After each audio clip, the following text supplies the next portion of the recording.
She talks to the people all night long, chatting and a-gabbing and a-singing her song. All the divas down on Rainbow Street love to hear Toni go tweet, tweet, tweet. Talking Toni. Talking Toni. Oh, Talking Toni gonna talk tonight.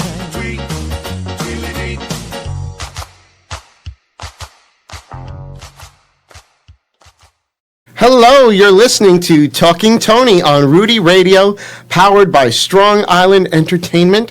I'm your host, Toni Homeperm. Thank you, everyone, for tuning in. Well, today I have a very, very special guest. This is a person who has become very important in my life. He is one of my best and dearest friends. I just love him so much. Mr. Danny Schrafel.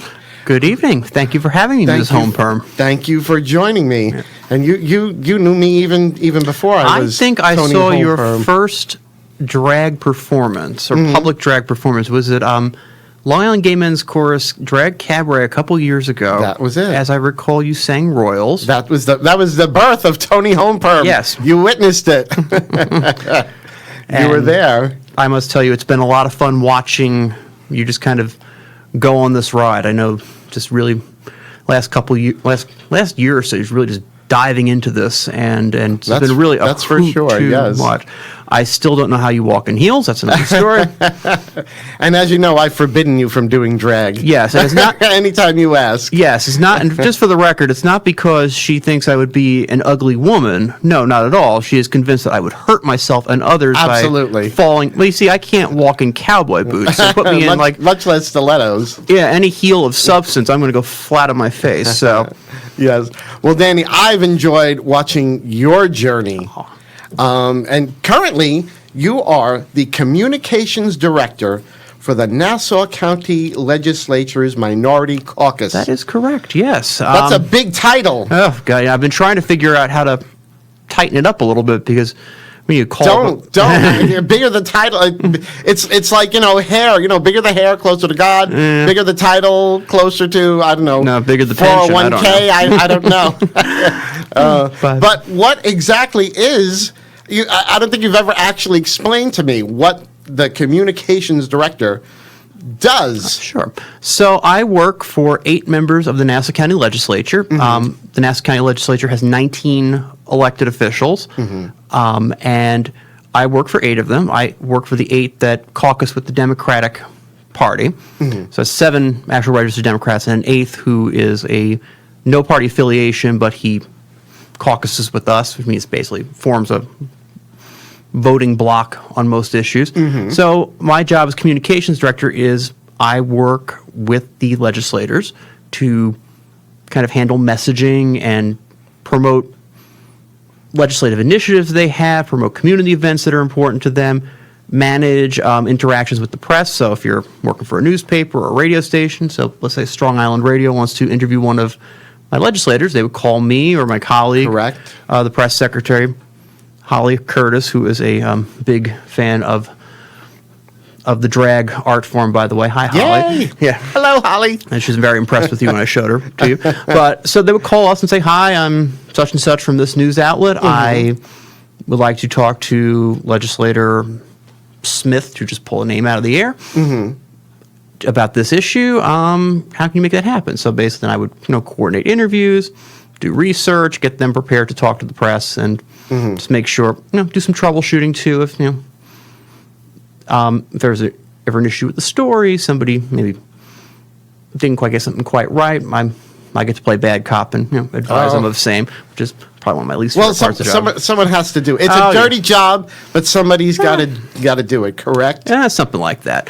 And it's a tremendous amount of fun, because we, the folks I work for, they represent just a very diverse array of communities. I mean, we have districts on the North Shore, districts Center Island, just an array of different needs and different communities to serve, different issues at hand. It's just really great fun. It's very stimulating, and it's never the same type of work every day. It doesn't get dull. Let's just be sure. Well, that's always good. Now, the Nassau Legislature, they are responsible for passing the laws that really affect the people that live in Nassau on a daily basis. Isn't that right? I would definitely agree with that, which is a good point to bring up because, as I would hope our listeners know, your listeners know, that we are on the precipice of a big election. For a lot of local, obviously it's not kind of the matinee stuff. We're not dealing with Congress and the Senate and the presidency, but we're dealing with local elections. You're dealing with your legislature races. All 19 of the members of the Nassau legislature and all 18 of the Suffolk legislators are up, as well as a couple of countywide positions. In many of your townships, like Oyster Bay, North Hempstead, Town of Hempstead, they have a number of important positions up.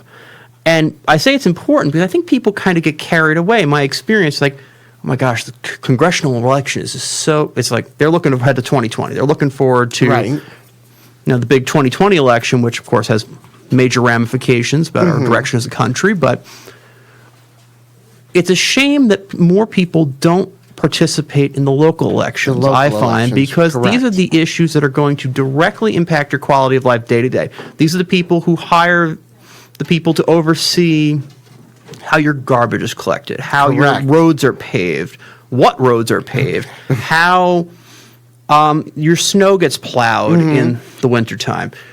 The most important issue I find people deal with is what is being built and where it's being built and how much is being built. So if you see in the paper often when there's an issue of like an outcry over, let's say, a development proposal in a downtown somewhere, they're not going to go to Congress. They're going to come to they're going to come to your local town board. They come to the legislature and say, we like this, we don't like this. And even more of a hyper-local level when school boards come up. I mean, people forget that the largest portion, I mean, maybe you'll remember when you see your tax bills, the largest portion of your the taxes you pay come out of your school, to go to the school district. That's even more local than that. So it really is, I think, essential. And the shame of it is that some of the lowest turnout for elections is for these town and county races. And, I mean, even on the issue specific to the LGBTQ community, there is interaction that towns and counties can have, as in programming that is offered at these levels. I mean, these towns and counties offer a lot of very helpful programming. It can help you with making sure you get all the tax deductions that you're entitled to, ensuring you can dispose of your like old paint correctly and safely. And they set a lot recycling, so everything. Yeah, so and they really, set a lot. And the local legislature, that's really what controls your quality of life. Day-to-day quality of life, here on Long Island. Absolutely. I mean, the things that people probably grumble about the most. My garbage wasn't picked up right. Garbage, the snow not being plowed. Yeah. Why do we still use plastic bags in Nassau County? I mean, that's been an issue we've worked on quite a bit, trying to get county legislation in place that would either the state ultimately acted on that. Now we're looking at paper bags. Like, how do you deal with reusable products that are kind of wasteful, like the styrofoam products? I mean, Nassau County passed. We're dealing with vaping. I mean, the scourge of vaping. There's a lot of legislation flying around about how to, and being proposed and being vetted and being considered and not being considered to deal with how we handle the vaping situation. And now Election Day, that's going to be coming up next month, Tuesday, November 5th. That is correct. Is that a crazy time for you? Oh, absolutely. I mean, it's already this. Pretty much the tipping point is after Labor Day, and then just things get very hectic and very like a roller coaster ride until you get to the 5th. That's a fabulous way to describe it. Yeah, because it's like I always tell people, especially people who are involved in the political process, it's an emotional roller coaster. You're putting so much out there, and it's not always easy. I mean, it's like I always tell them, ride the wave. You don't want to get too high. You don't want to get too low. It's a continuum. You're going up and down, and just dealing with that. But it's also Election Day is November 5th, I think is another important thing to note.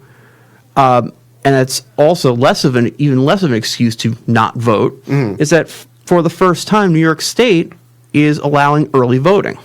Oh. So that includes 2 weekends you can vote. I mean, from October the 26th, I'm looking down right now at a page from the League of Women Voters, and they're indicating that October 26th through November 3rd, which includes 2 weekends, if you, for whatever reason, cannot make it down or don't want to make it down Election Day, so you don't, I sympathize with you. I'm one of those people who is like trying to squeeze every last 5 minutes out before I get up and go in the shower and run to work. Absolutely. But you have an opportunity to cast your ballot as early as October the 26th. And I would definitely recommend that if you were interested in pursuing that, you visit your local Board of Elections website. Very easily, just like Google, for example, Nassau County Board of Elections. And they'll have information about where your early polling sites are, the hours. It's no excuse necessary. If you just feel like voting early, it's not like you have to. If you were interested in pursuing that. I'm sorry. Oh, and I don't know what happened there. I thought my sound was off. I am just glad that I don't sound like crap, so that's good. I generally don't like the sound of my own voice, so hearing that, sounds pretty good. Neither do I. Well, that's actually a lie. I do enjoy the sound of my own voice. And she's so modest, too. I'm so modest, too. But let me ask you, why don't people vote? What's the biggest hurdle to getting people to vote in the local elections? I think in politics, I mean, be blunt, I don't think the local issues are quite as sexy as, as you're dealing with perhaps broader policies at the congressional level. I don't think you have the, I just think there's a lot of just political fatigue in this country right now. I mean, let's be real. The last 3 years, and the last 3 years politically in this country have been absolutely exhausting. Yes, I mean you can't. It's constantly on the television. I mean, the presidential race has gone on for 2 years. It started 2 years before the actual election, and it's absolutely exhausting. And I think there's just kind of a level of fatigue, and people just saying, just kind of giving up in a way, saying it's like I can't take this anymore. True. It's like I'm kind of a pox on all your houses, and I just can't deal with it. It is emotionally exhausting. I mean, it's really one of the things that I've struggled with, and it's kind of you have to deal with it every day. Well, now I do know one of the ways that you're able to get away from dealing with all that is bowling. It is the only sport for which I have any talent whatsoever. Well, I give you big props because I'm not good at any sports. I mean, as a child, my father was always trying to get me to play something to try and make a man out of me. Well, we can see how well that worked. But you've been very involved in the bowling league, a Monday Night Foreplay. Yes. And how did you get involved in that? Started in college. At that point, they were bowling at Syosset Lanes, and the student life one of the student life assistant directors, who was also a gay man, knew that I bowled and said, "Well, you should really go check out this league at Syosset." And as with most good things in my life, I take about a year and a half to actually follow it through. And just my college schedule hadn't worked out, production on the school newspaper, all that didn't really click too well.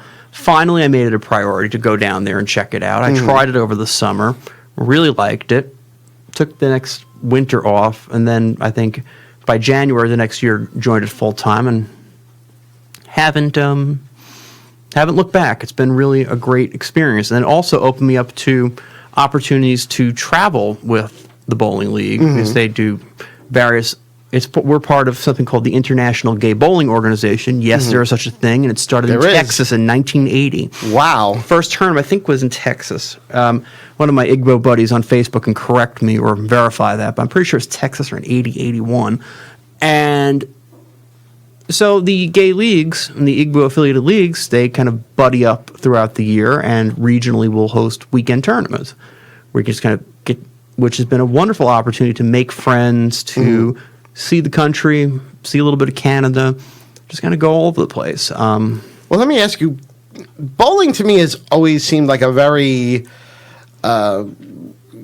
all American, kind of sport, and very like, traditional and Blue collar, kind of working class. Yes. Absolutely. Do the gay bowling leagues, do they encounter much prejudice towards them from other quote unquote straight leagues? My experience has been very positive in that regard. We really haven't. That's great. We are a love all, serve all organization. Obviously, it's a little bit of a different vibe than, the Traditional leagues? your typical league. Yeah.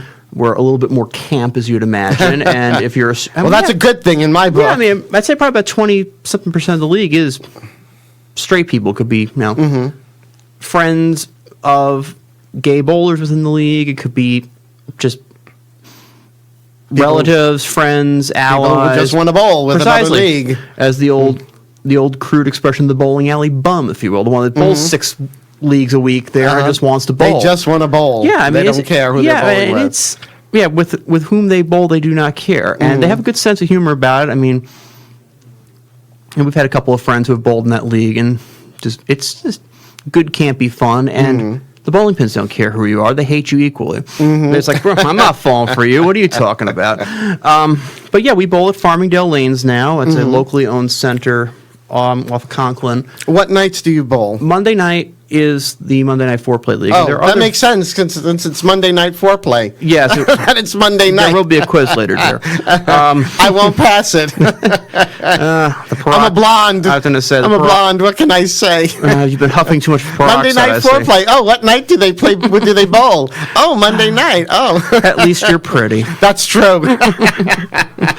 Sorry, Greg. I can just hear him sitting home. I'm the pretty one. Yes, Danny's referring to our good friend Greg Barbera, Yes. who we sing with in the Long Island Gay Men's we do. chorus, and that's actually how you and I really That's how we met. Yeah. met and bonded and became such good friends was Yes. through the Long Island Gay Men's chorus. And what prompted you to want to join the chorus? Well, first of all, Besides wanting to sing with me.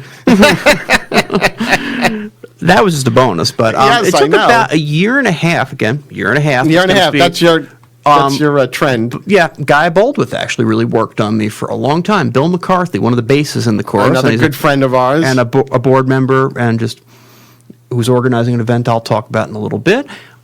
Bill, I guess, if I recall, he heard me sing at karaoke. I could actually carry a tune in the bucket. Mind you, I couldn't read music. Oh, I can barely read I can read kind music of myself. follow along where it's Yeah, going. I know but when the notes go up and down, and I know what a rest is, but that's about it. Don't ask me what an E flat is or anything like that. Yes, I know the Barbra Streisand arrangement of Jingle Bells is rough. You got a little sense of that last night. Yes, but I heard you. But No, you'll be fine. yeah, just got to remember it's Barbara. So, Yes. So year and a half he worked on me. So I was, you should join. I, again, finally took the plunge. I went to the Dennison building, and we finally found my place there, and it was a nice group of people there, kind of got me in, and then Jeanette, our wonderful artistic director Yes. and conductor and herder of gay men. The Wrangler. Oh my gosh, she has a sixth sense for keeping Yes. a rowdy room of lovable gay men in Under line. control, yes. Reasonably. Yeah, reasonably. As best she can do.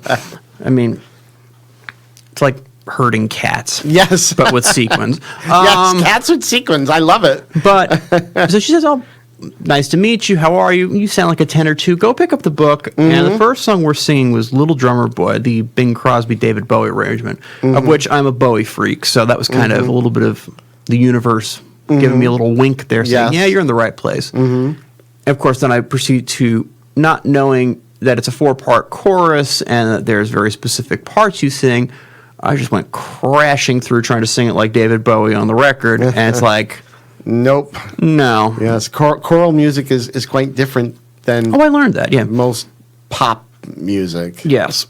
Especially when we're try to modify a quote unquote pop song into a choral arrangement. And that's always the trick, too, Yes. with our piano, bass, drums arrangement, accompaniment. You really have to be very smart in the songs you pick, because Yes. there are some great songs that with all the bells and whistles sound fantastic, but then you strip it down, it's like, Yeah, I feel like I'm missing something. Not so great. Absolutely. Yeah. And then some songs are revelations when you just strip them down and really have some fun. But so I quickly learned the ropes and quickly got involved. You did. Because Yes, you I started did. writing press releases, again, going back to my communications work. I started, Yes.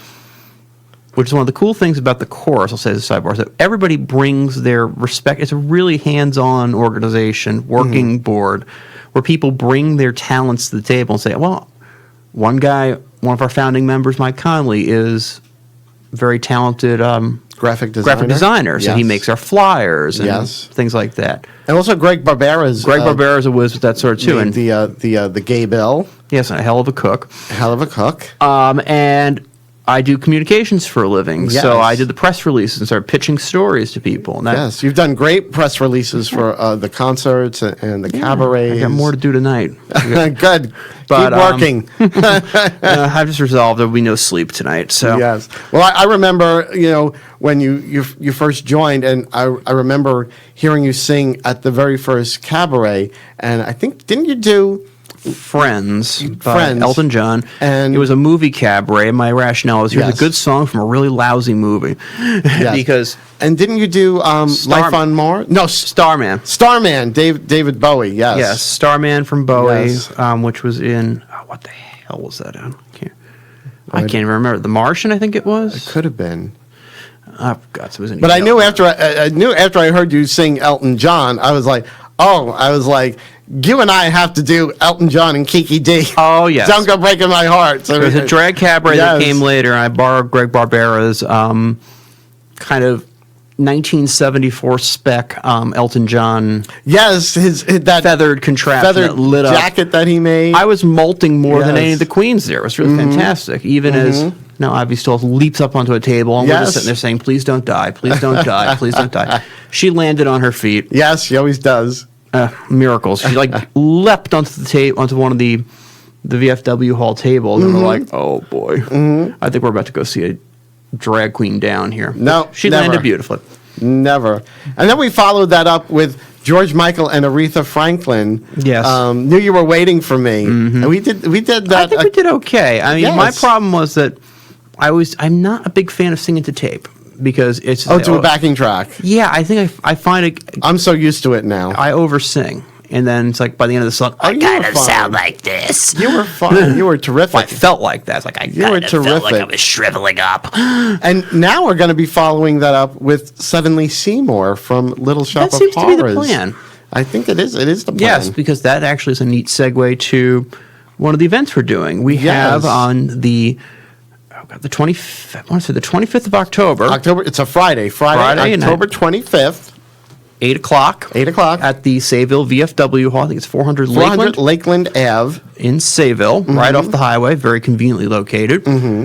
And for those of you looking for a Friday night libation, the guys at the VFW Hall, they pour a mighty stiff drink. Yes, they do. And it's reasonably priced. I usually don't imbibe because I'm yeah. singing and performing, and usually Yeah. I have to drive myself home. Oh, yeah. Last thing I ever want to do is get stopped by a police officer whilst in drag. Oh, dear. But I do this. But yes, and that's going to be a little haunting a lot of Broadway. Broadway Correct. cabaret. Yes, so it's one of our major fundraising efforts that we do about twice a year. First, one in the springtime is typically a drag show. This one, and around the autumn, it is a thematic Cabaret. not a drag cabaret. No, it's a thematic cabaret. Well, there will be with some drag queens. There will be a little drag because Yeah. I'm going to be performing. So I'm coming back Right. as a chorus alumni to that's help out. really one of the great things that we had because it's a volunteer organization and life happens. People get jobs. People have to move away. They have to deal with life on life's terms. But we're Correct. really lucky to have some great folks who had to stand down for this season. Who are going to be coming back, making kind of special guest spots, and some recent chorus alumni, Yes. including Miss Home Perm, Yes. like a couple others. It'll be really great to see. And I'm actually helping you out on Sunday. Yes, you are. Speaking of this, it's a very busy month for us. I mean, when I Yes. say booked and blessed and beat. I know that feeling. So, yeah, on Sunday, we will have the good fortune of being singing at the Long Island Gay and Lesbian Film Festival at the fabulous Cinema Arts Center in Huntington. Yes. It's just a wonderful facility that really highlights the big movies and also some really kind of cool independent film that doesn't really get the spotlight that it once had, and it's just kind of a cultural anchor in the village of Huntington and the surrounding area. It's really fantastic. The chorus, I mean, we've been performing at the Gay and Lesbian Film Festival for a long time. Years. That was my first performance with the chorus. I remember there was our rehearsal room, as I recall, was quite warm. Oh, was that the one when we went upstairs to that little office? Yes, it was quite warm in there. Yes, it's almost like a little maze. Yes, we trying to get up there. Navigated our way up to this place. We've set up the piano, and during the traversing up there and singing up there, I completely became a sweaty mess. As I turned around, I apparently went right. See, that's why I don't want you to do drag. You're already too much of a sweater. I was gonna say the mascara was like running down my face and be like, it's gonna be. So it has to be waterproof. I know, it'll be harsh no matter what you do. And then that was the day I was taught what dear Ben Saylor said. It's the Southern secret. Oh, honey, just wear an undershirt. Sorry, Ben, but I've become a big proponent of undershirts thereafter. But yeah, we did 2 songs and. Maybe a couple songs. I know the performance, the film we're kind of circling around there is Gay Chorus Deep South. And that's on before us. Before the program. There's more film afterwards. And after us is the racier one. Oh, yes. I heard it was like some sort of like... all male, all nude Johnsons. It's a sequel, actually. Sorry, I had to slip that in. Yes. Danny loves Charles Nelson Riley. Yes, I'm a game show nerd. So at some point, I'm going to have him do a Charles Nelson Riley impersonation. Oh, God, yeah. I'll have to work on that a little bit. So the 6th, we have the Long Island Gay and Lesbian Film Festival. I think we're going on around 7:30. 7:30. Yeah, we have a 7 o'clock call so we can get prepped. Calls. But 7:30 thereabouts. Yes. And then... the 12th, I would imagine some of us will be swinging down to New Bar for karaoke, just because that's always a fun time. And the holiday concerts this year. Yes. When are they going to be taking place? I know, but I'll let you tell everyone we have who's listening. The 13th of December at the Cathedral of the Incarnation in Garden City, an absolutely beautiful location, beautiful facility. You will be you will be entertained and enthralled by just the detail work in the building. It's just an absolutely amazing place. Beautiful place to perform and sing in. And the seat of the Episcopal Church in Nassau County is just really, they've been great allies to us. And also on the 14th of December, we'll be singing at the Unitarian Universalist Fellowship in Stony Brook. 8 o'clock showtime, both performances. And there's one other run out we're doing. So you have the 6th at the film festival. The 12th will be karaoke. The 21st of October, we'll be singing at Port Jefferson. They'll also be showing, to accompany a showing of Gay Chorus Deep South. And our president, Bradley Meek, will be on a panel after that to kind of discuss, life. Nice. And then the 25th is the cabaret. So we are a bunch of busy little duckies. Yes. And where can everyone find the Long Island Gay Men's Chorus? You always look us up on Facebook, and also you can find us at ligmc.org. And we have a myriad of ways you can get in touch with us. We're pretty good on the Facebook. Email us. Lots of ways to get a hold of us. It's absolutely. And it's just been one of the really great things I had the blessing of doing in my life. I know probably something a lot of gay folks have trouble doing is I was lucky. The coming out process was not that bad for me. I had some good breaks there, and it went well. Once I was out, finding my place in the community, that was the challenge. Correct. And really, the Gay Men's Chorus has been a group of guys who have loved me and supported me no matter what, even when I wasn't being so good to myself. So they have taken very good care of me, and I'm forever in their debt. And even though I'm not a regular performing member, I still support you. Yeah, thank you. And I will always support you. Oh, bless you. And it's good to have you back. I mean, I've been having a lot of fun watching you spread your wings, but it'd be nice to have you back as alumni alumni, however you however you want to call it. stuff. And we also have to remind people, Tuesday, November 5th, they need to get out and vote. And also remember, you have, starting October 26th through the 3rd of November, you have opportunities to participate in early voting. So if November 5th isn't working out in your schedule, you have even less of an excuse to avoid the ballot box. The best way to take control of what's going on. Exactly. Right here in whether you're in Nassau County, Suffolk County, well, wherever you are. Pick up your local newspapers, find your local League of Women Voters organization. They do fabulous events and voter education efforts. Find a Meet the Candidates night. The League of Women Voters does really great Meet the Candidates nights. That's a great starting point. If you I don't know who the hell I'm voting for or why I should vote for them, pick up your local newspapers. They're doing lots of stories right now. Correct. And they need the support in any case. Support local journalism. Support and research through the League of Women Voters. Just get past the noise and just really drill down, find out where these people stand, and make an informed decision. But get out there and vote. Well, Danny, unfortunately, we're almost at the end of my show. Can you believe it? That's the fastest 30 minutes of my life. Right? It flies. You just can't believe it. So I want to thank you so much for coming on the show with me tonight. I want to thank you for having us. I had such a wonderful time having this little discussion with you. So if you've been listening, thank you all so much. Again, this is Talking Toni on Rudy Radio, powered by Strong Island Entertainment. So I want to thank you all for joining us and listening in. And I will be back in another 2 weeks. Same time, same station. Different wig. Well, maybe. Thank you all and have a great night.